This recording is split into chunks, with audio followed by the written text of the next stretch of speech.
明见的确不是你的对手，但论暗器，你就差一点。卑鄙！对付你这种丧尽天良的狗贼，今天我就卑鄙你了。冬青，他已经被我的银针封住了穴道，你赶紧杀了他，给你爹报仇。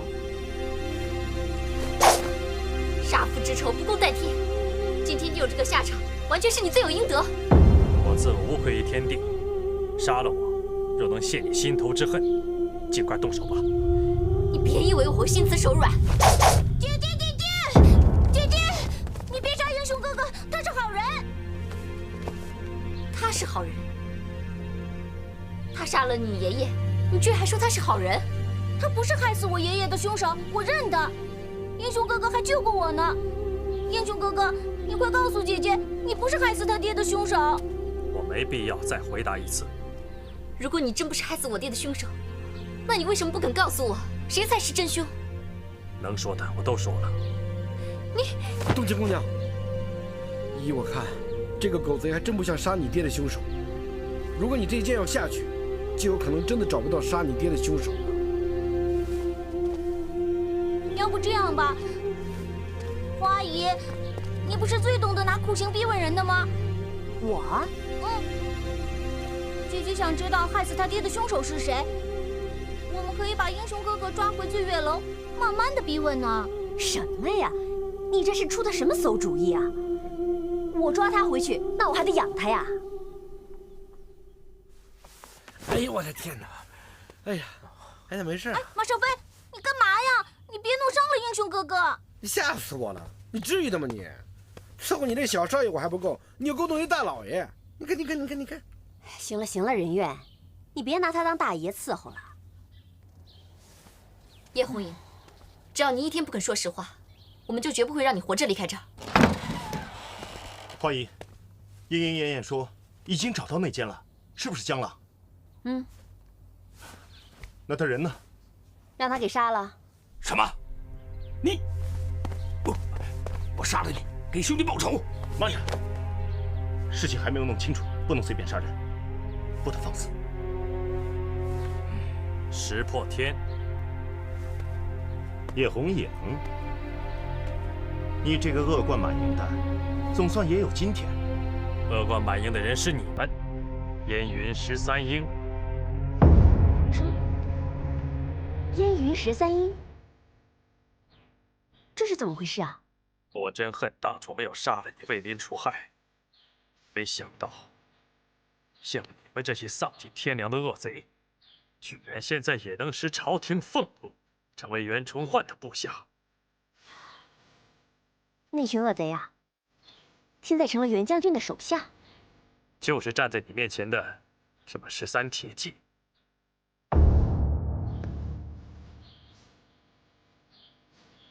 凭什么让我们相信你说的？因为他背上青面獠牙的罗刹刺青就是最好的印证。背上有青面獠牙的刺青，我想起来了。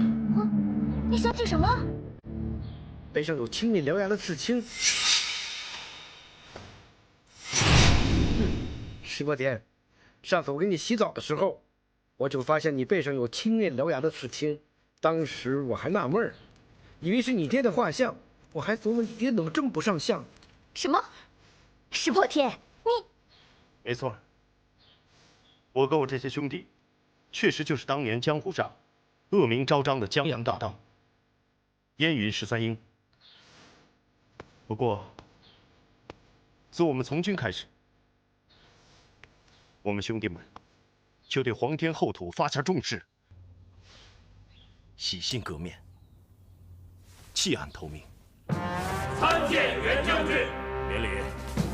石破天，本将念你们燕云13英诚心悔改，愿意从军行伍，报效朝廷，故特赦你们以往的种种劣行。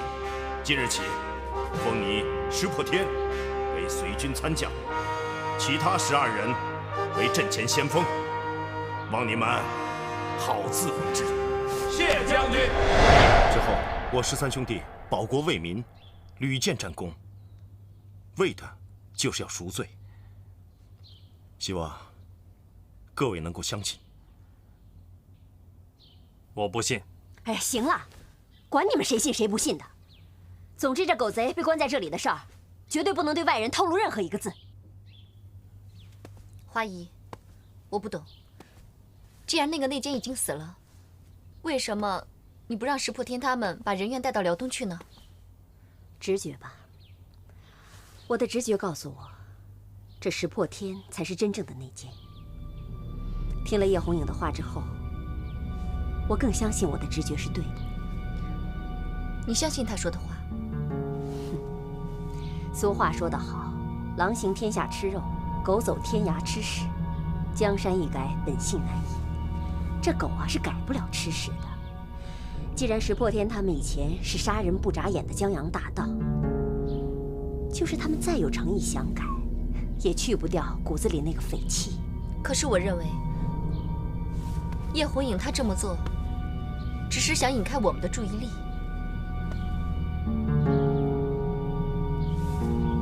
他这个狗贼，我见到他就想将他千刀万剐。你恨他是一回事，要知道，我可是过来人啊，我看得可清楚了。其实你心里对他多少还是放不下。我没有。你没有？哎，那最好了。那现在他被咱们给抓住了，总这么关着肯定不行。这世上又没有不透风的墙，消息要是传出去啊，咱们肯定都玩完了。哎，不如这样吧，你去把他一刀给杀了，一了百了。我舍不得了吧？不，我只是想问清楚他，到底谁才是我的杀父仇人？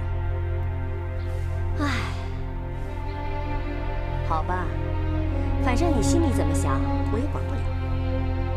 哎呦，真是的！我现在心里最烦的就是这叶红影的事儿该怎么善后。这放虎归山肯定是不行，杀了他你又舍不得，总关着吧还浪费粮食。哎，你说我当时干嘛要封住他的穴道啊？还不如当初咔嚓一刀把他杀了也就算了。唉。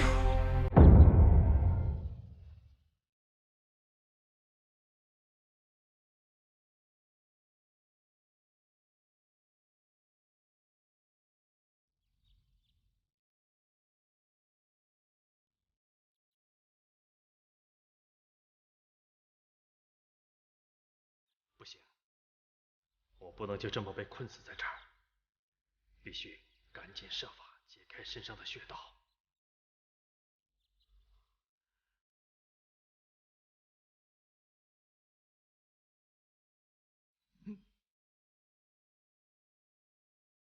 强行冲开被封住的穴道，只怕会伤及筋骨，走火入魔。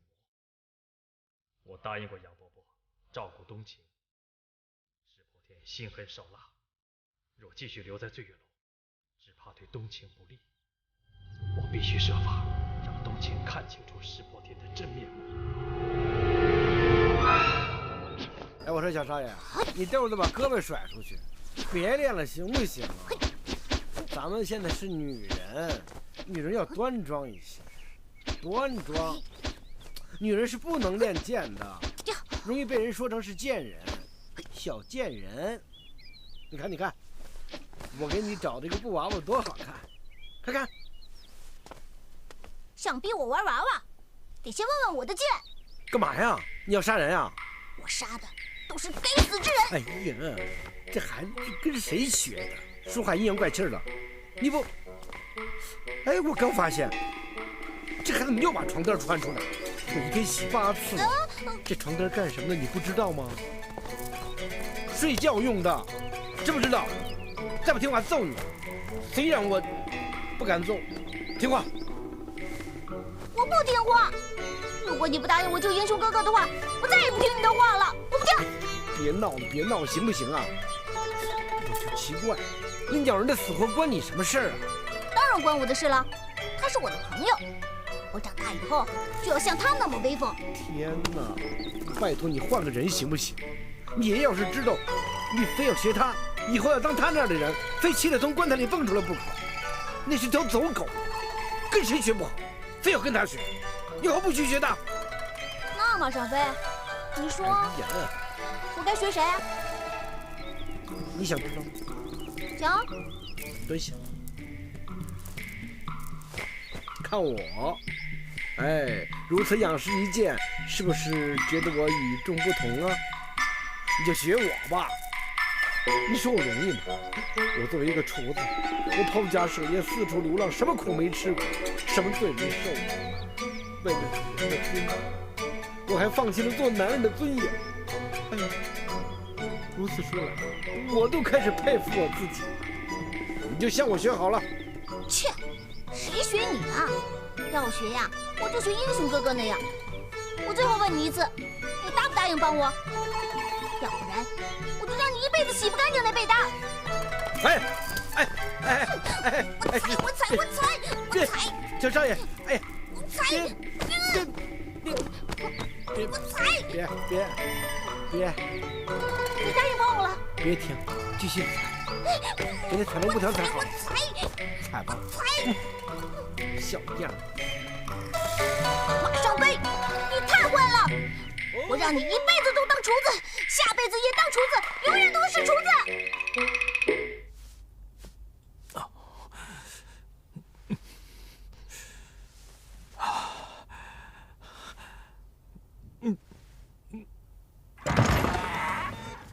英雄哥哥，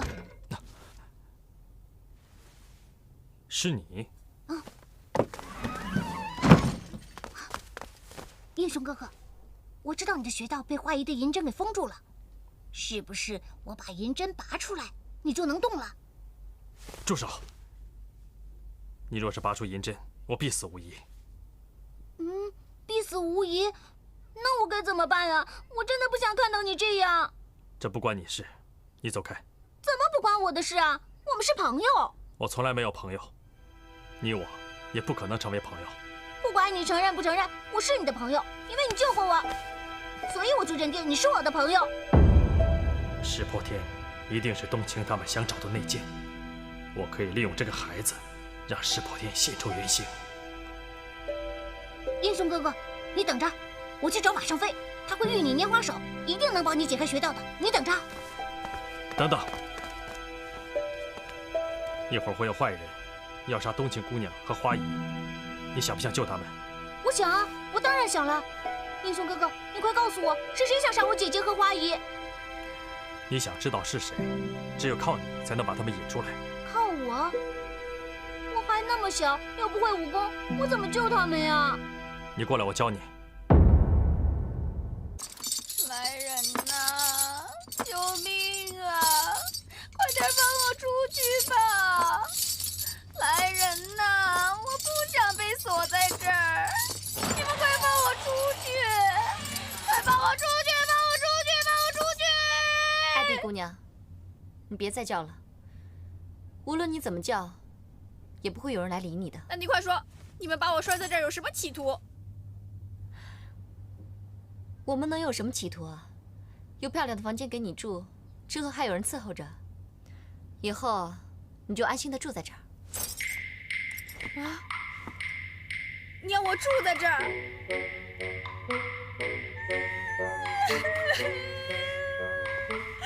你们一定是看我长得沉鱼落雁、闭月羞花，想逼良为娼，拿我当你们的摇钱树。我告诉你们，我可是有妇之夫，要是想让别的男人糟蹋了我的身子，蹂躏了我的清白，不可能！你真的误会了，大家同样是女人，我又怎么会为难你？怎么会忍心把你往火坑里推呢？别以为我单纯就代表我愚蠢。花姨知道用牛筋捆不住我，所以就改用铁链了。你看，还加了一把锁。你真的错怪花姨了。花姨是担心，她把你放开以后，你就会离开醉月楼，到时候你真的就该有危险。可是我相公现在生死不明，我想去找他。冬青姐，你成过亲吗？你有过相公吗？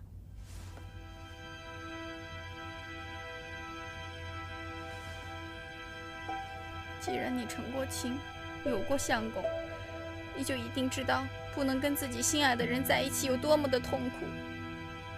冬青姐，你就帮帮我，把这个打开吧。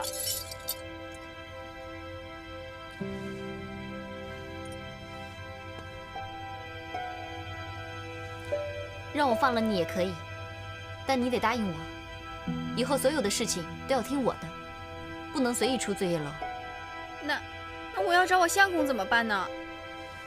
只要你乖乖待在这里，你的相公我来找。嗯。哟，你们的脑筋还真好使啊！居然猜到我已经得知了顾大人的遗孤和官印的下落，真不愧是大将军袁崇焕的麾下爱将。既然如此，你就赶紧把人和官印交给我们，我们对袁大将军好有个交代。哎，别急，这天下什么都有，就是没有后悔药。如果我现在就把人和官印交给你们的话，那万一你们疏忽，小少爷有什么意外，我可就后悔都来不及了。华姨，江浪现在已经伏法了，难不成你对我兄弟俩还不信任？哎，这话可不能这么说。既然已经出了一个内奸，谁敢保证不会再出第二个、第三个呀？我还是老话一句，宁可相信天下有鬼，也不能相信男人那张破嘴。你别太过分啊！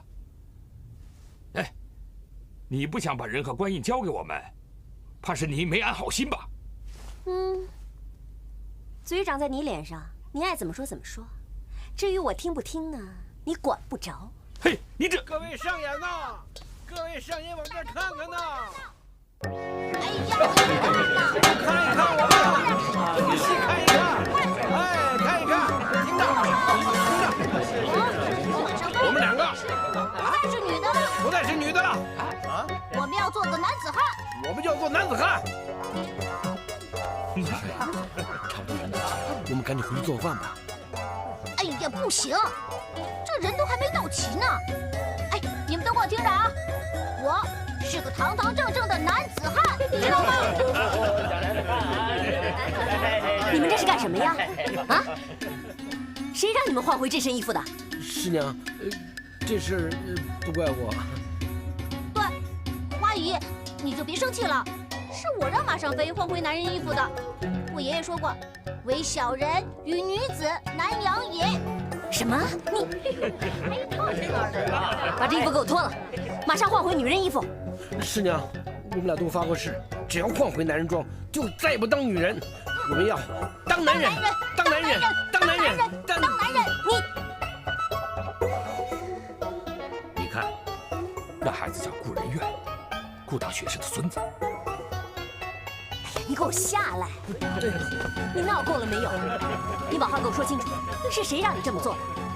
花姨，你不用知道我为什么这么做，你只需要知道，我这么做是为了救你和姐姐，救我和冬晴。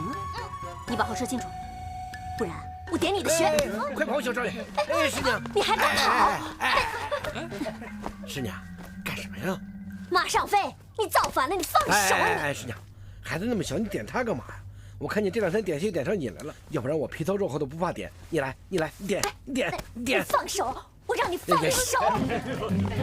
相公，真的是你呀？怎么又是你啊？相公，真的是你！你怎么阴魂不散呢？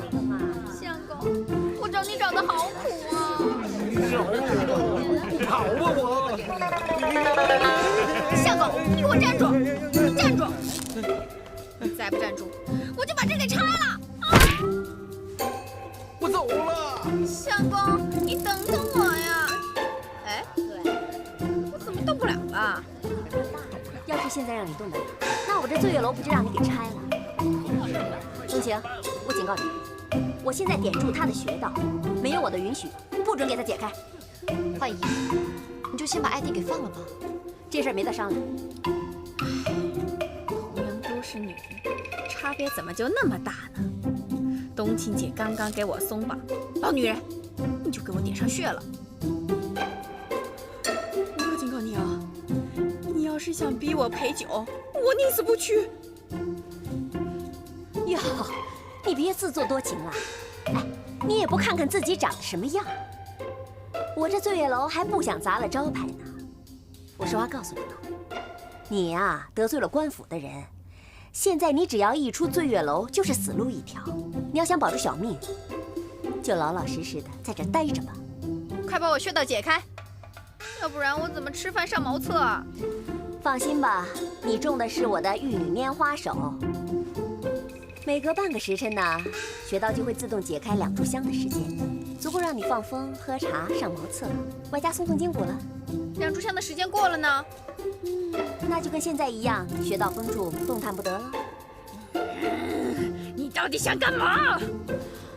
我真没想干嘛，小姑娘，我是真心为你好哎。我先忙去了，你爱干什么干什么。哎，别杵这儿了，大家都忙去吧啊！走了。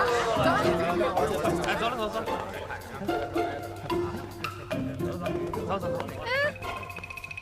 哎，你们都别走啊！哎，我都成这样了，我还能干嘛呀？那老娘们不肯放人，要不咱们一不做二不休，绑了那孩子闯出去。万万不可！所谓强龙难牙地头蛇。况且，这无锡城里城外全是官兵，咱们要是这么硬闯出去，讨不了便宜。难道咱们就被困死在这儿？再这样下去的话，大将军交给咱们的任务，猴年马月才能完成。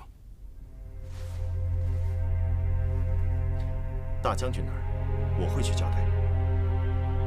只是现在，咱们千万不能贸然行动，得从长计议。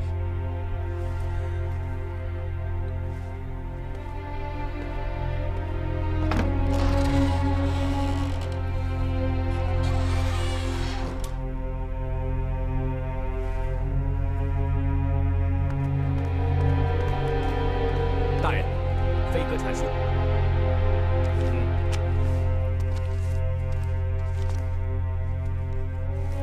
下去。是。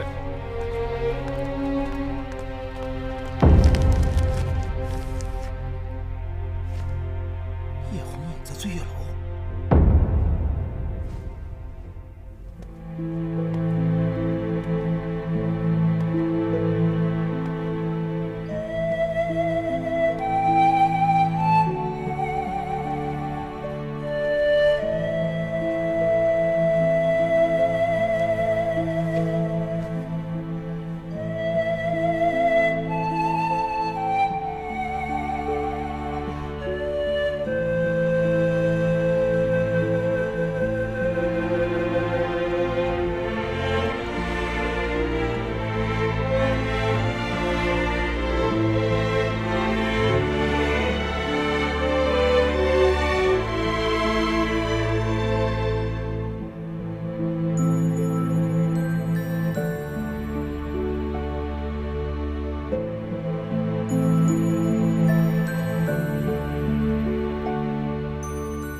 幸好我跑得快，要不然就被花姨点住穴道了。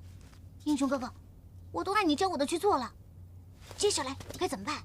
等。等？我肯定坏人一定会出现的。坏人一定会出现？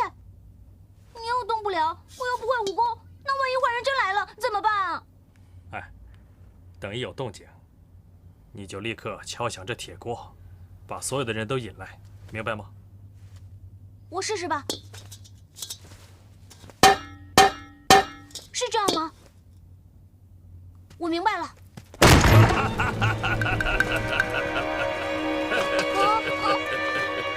只可惜你们没有这个机会了。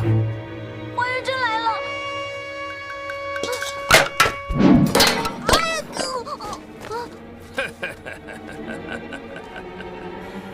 叶红影，你聪明一世，可这回你输了，你彻彻底底的输了。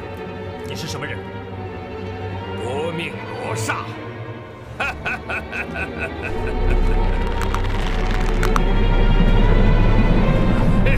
我赶紧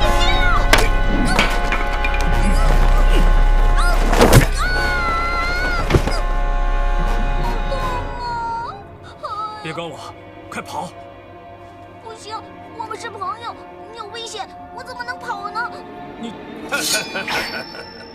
今天你们一个也跑不了。叶红影，我如果一剑解决了你，未免太便宜你了。我今天要慢慢的、一件一件的将你凌迟。死只不过是一种解脱，不过死在你这种废物手上，不值当。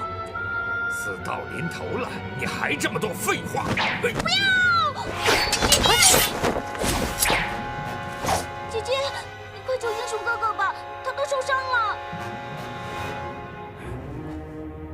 他受不受伤，关我什么事儿？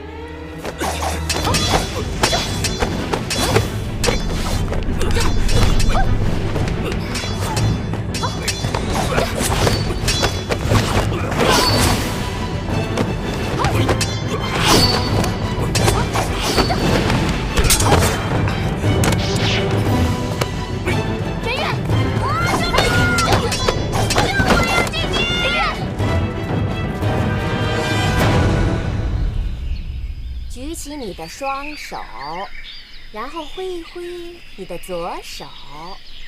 哎，师娘，我们一般管这只手叫右手。哎，嘿嘿，伸过来，你干什么？让我打一下。以后我也收俩徒弟，没事打着玩。挥动你的右手，再挥动你的左手，然后你想象你是一只可爱的小鸟，挥动你的翅膀。师娘，我怎么想象也想象不出来我像一只小鸟，我觉得我像一只鹅，一只肥鹅。少啰嗦，我让你怎么做你就怎么做。然后你再集中精力，想象着我可以飞冲天，我飞，我在飞。看清楚了吧？照着做，快！飞！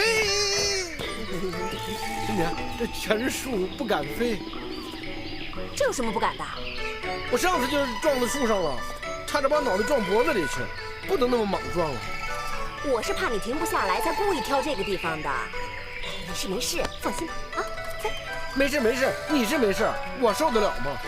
我脑袋要是再撞树上，就像这么大一只鹅蛋似的，啪一下摔树上了，连皮带花全散了。怎么，你现在还没出师就学会顶嘴了？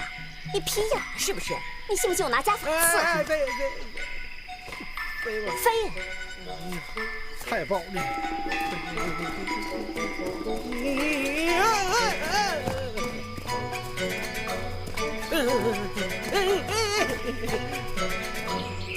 欢迎，真飞不起来，突然蹬直了。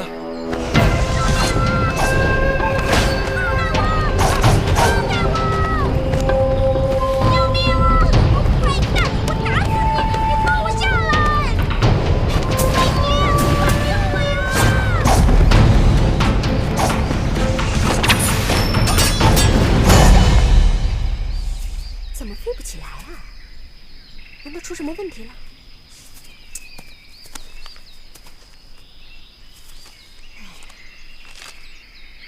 我已经把这书上的心法口诀一字不落的都说了，落了什么？没有啊。你确定一招没落吗？没有啊。花姨，我给你出个主意吧，外边太热了，要不然咱们先回作业楼，摆上酒，摆上菜，叫上莺莺燕燕一起，咱们猜着拳，切磋着，看看有着什么好主意没有？我告诉你，你休想！你今天要是飞不起来，你休想吃喝。哎，我问你，你上次究竟是怎么飞起来的？不知道。你仔细想想嘛。还是不知道。上次官兵拿着刀枪戳我屁股，当时我心里害怕，一着急一使劲儿，就飞起来了。一着急一使劲儿。你转过去，干什么呀？转过去，搞什么鬼啊？把屁股撅起来。你要干什么呀？我怎么说你怎么做，把屁股撅起来。还是当师傅好。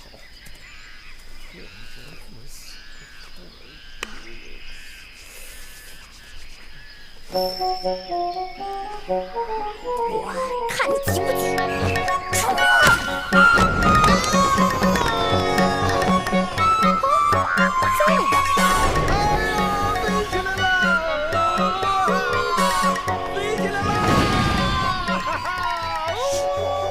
这招真有效。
行了，别管了，看看人院吧。是，对不起，我走错地方了，别撵我，我这就走。爹，哎呦，不，哎，姑奶奶女儿啊！你这，哎，你怎么戳这儿一动都不动啊？我还以为是座菩萨呢。你大白天的就上醉月楼来了？啊，我不是跟你说过很多回了吗？你爹来这儿，完全是为了给朝廷办事儿。哦，哎，那你这回办事儿怎么没有脱光了衣服忧国忧民呢？哪能每回都一样呢？其实啊，我是来找你施工的。施工啊？哪个施工啊？我的师傅叶红影啊。哦，我想起来了，就是那个老板着脸长得一点儿都不如我们家相公的那个叶红影吧？哎，对，什么？他还不如你们家相公？那当然了。我跟你说啊，那天我给他一只鸽子，我还告诉他，这鸽子是从醉月楼里飞出来的。之后啊，我就再没见着他人影了。我想，他八成是跑到这儿来了。哎，你瞧见了没有？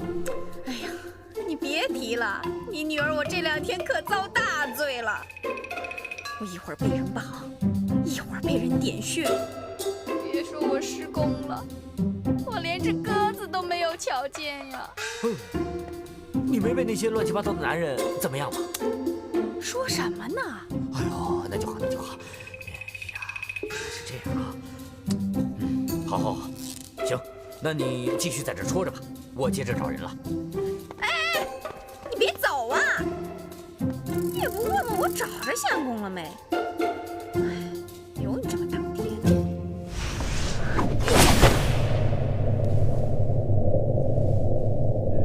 只要将刺在穴道上的银针逼出，就可以冲开穴道了。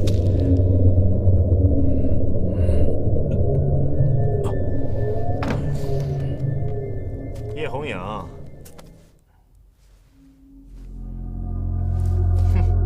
想要运气把胸前的银针给逼出来，好冲开穴道。哼，叶红影，我会给你这个机会吗？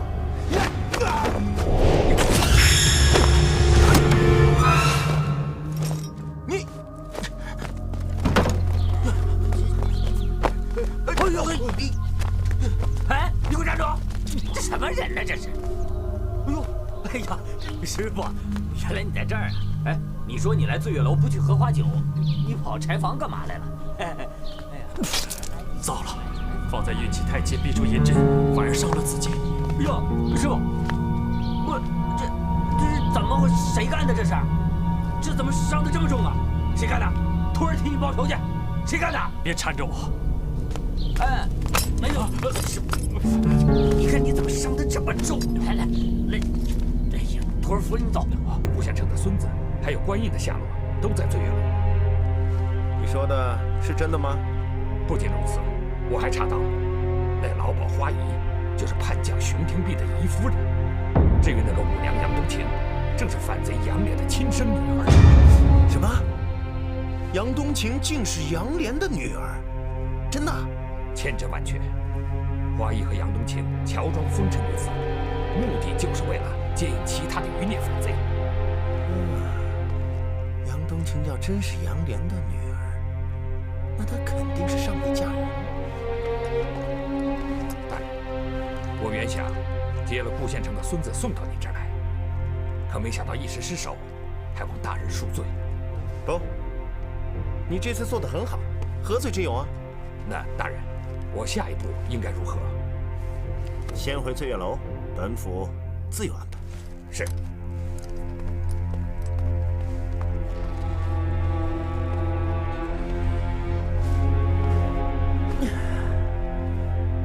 杨冬晴，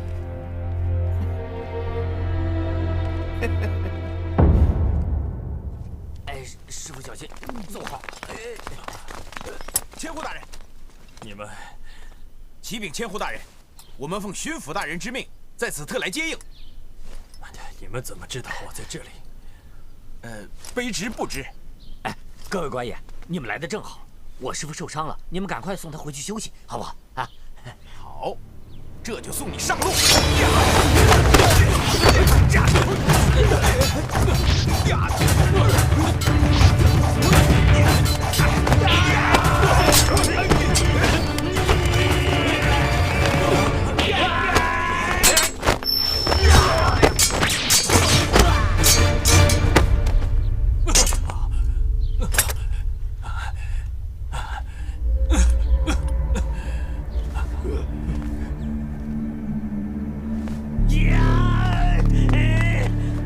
师傅，人呢？都跑哪儿去了？我拍死他们！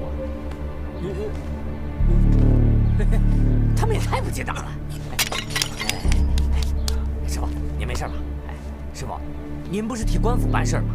干嘛这些官府的人还要杀你啊？不关你的事。怎么就不关我的事儿呢？您的前途就是我的前途，怎么不关我的事儿呢？得，先不说了，您受伤了，走，我先送你回客栈啊。先去找个没人知道的地方。没人知道的地方？什么？不见了？刚才我一上柴房就发现他不见了。我们里里外外都找遍了，就是不见他人影。对呀，英雄哥哥怎么这样啊？走了连句再见都不说。你什么立场啊？他是我们的仇人，你还要跟他再见？我再也不想见到他了，这狗贼！哎，你们要找的人会不会是让我爹给带走了？你爹？对啊，我在这儿杵了1天了，除了我爹，我还真没看见有别人。哎，那你爹怎么还把你一个人晾在这儿，没一块带走啊？我那个不孝的爹，哎，算了，别提了。这不可能啊！叶红颜已经被我的银针封住了穴道，就凭你爹那个活宝，根本没本事救他。哼，一定是他自己运功，逼出银针，冲开了穴道。就算是他自己运功逼出了银针，那也一定会伤了他自己的。要是没有人扶着，他不可能走出这个醉月楼的。有没有可能扶走狗贼那个人就是内奸呀？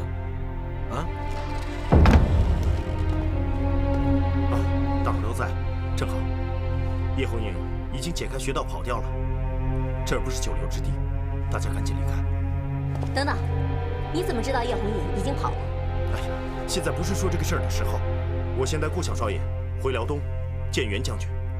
等等，我是不会让你带人员离开的。姑娘，你这是什么意思？我会让你明白我是什么意思的。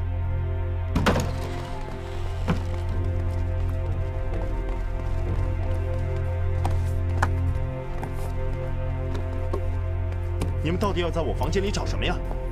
找什么呀？你还敢问我们？我们在找一样能证明你是内奸的东西。莫名其妙，我怎么会是内奸呢？哼，看你嘴还能硬多长时间。哎，我找到了，找到了。花姨，马上飞，你们快看看。真乖，还是人越有本事。现在还有什么话可说？我不明白你的意思，而且这罗刹镖早在几年前就被我给毁了。毁了？再找人打造一把很难吗？刚才你还拿着这个对付我们呢。现在我懂了，你们的意思都在怀疑我就是内奸。我们不是怀疑，是肯定。对，不，这内奸真不是我。石破天，没想到真的是你。叶新川，连你也不相信我？事实摆在面前，你要我怎么相信？我现在才明白，死去的江浪不是内奸，他好大喜功。上次他劫走了官印图文，只是想在袁将军面前立下头功，加官进爵。而你才是泄露军情、杀害其他兄弟的内奸。我要替兄弟们报仇！嘿！你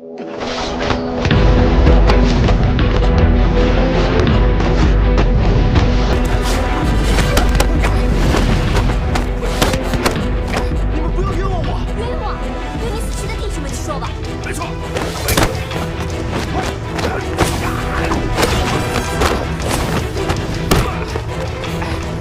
顾少爷，快跟我走！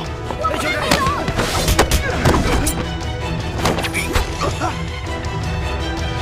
叶新川，死有余辜。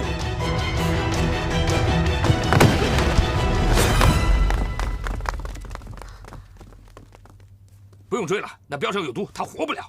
事已至此，醉月楼绝非久留之地，我们赶紧想办法带人员安全离开。花姨，花姨，花姨，不好了！官府来了好多人，巡抚大人还说非要见冬晴姐不可。又是潘汝贞这狗贼！花姨，你先陪我去应付着。岳壮士，花姨房里有条密道，请你保护人员，尽快离开。花姨房里有条密道。马上飞和人员知道密道的入口。姐姐，我也想跟你一块儿去。人员，听话。花姨，咱们走。走。二位，赶紧收拾简单的行装，咱们在花姨的房间里会合。当家的，这个白鸡呀，肯定比他这个黑鸡好。我这个黑鸡大呀！我跟你俩说啊，不管是白鸡黑鸡，只要能炖汤给师傅补身子，它就是好鸡。哎呀，那我这个还是我这个好，我这个好，我这个好。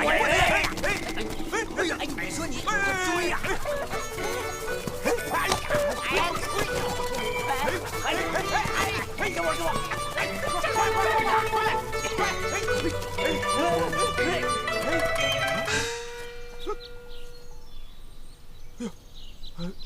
当家的，这是个死尸啊！当家的，这怎么有个死人呢？死人？但是可以肯定的是，它是个大馅饼。馅饼？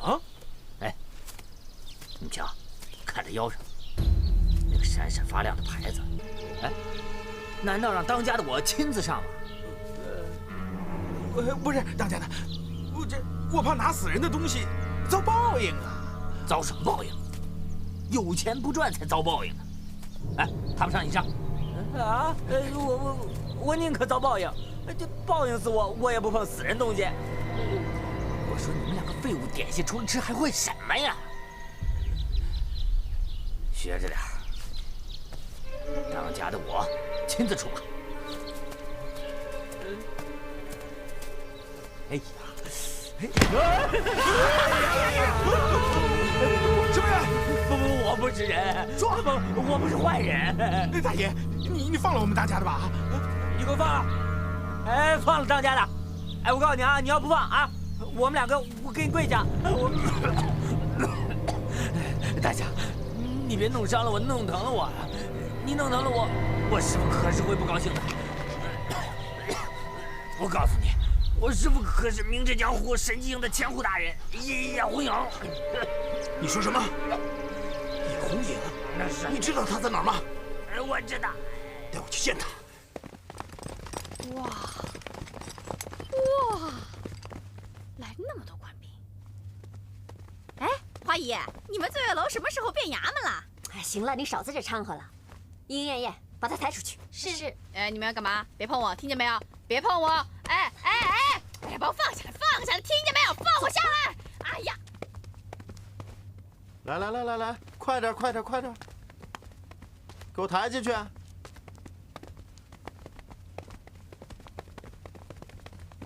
行了，就放这儿吧。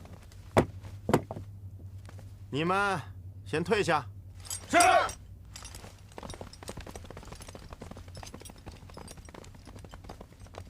哟，大人，您这是怎么了？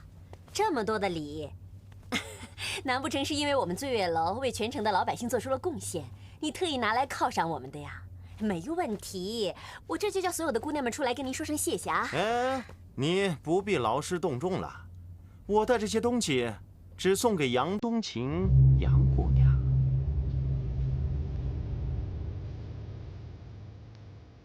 大人的心意，冬晴心领了。只是无功不受禄，这些东西还是拿回去吧。就是啊，大人，俗话说得好，无功不受禄。我们又没做什么顶天立地的大事，您送这么贵重的东西，让我们冬晴怎么受得起啊？哎，当然受得起啊！实话实说了，我带着这些东西是有事要求于杨姑娘。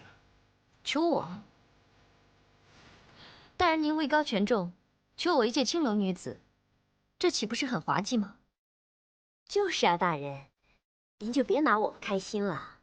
我们醉月楼有什么本事，能让您用这么厚礼相求啊？当然有啊。那您倒是说说，您求的是什么？求亲。求亲？不错，我今天专程特地来向你求亲的。